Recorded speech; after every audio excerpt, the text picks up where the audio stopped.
nakita ko, saan natin i-review is yung per parts nila. So, per parts nila guys, ito.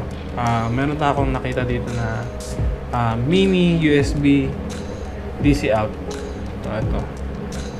So, I think this one is para sa charging or kasi pwede siya mag-charge dito sa ating OM Steady Pro natin. So, yan, meron siyang ito. Meron siyang mini USB DC out. Pang siya, pang charge. So, next natin is yung I think this one, maliit lang siya eh. 1/4 inch extension screw hole. So, I think dito pwede kang mag-mount ng kung ano man, ilaw or etc. I think pwede din siya ilagay. So, next is yung nakita ko yung trigger na. Ito.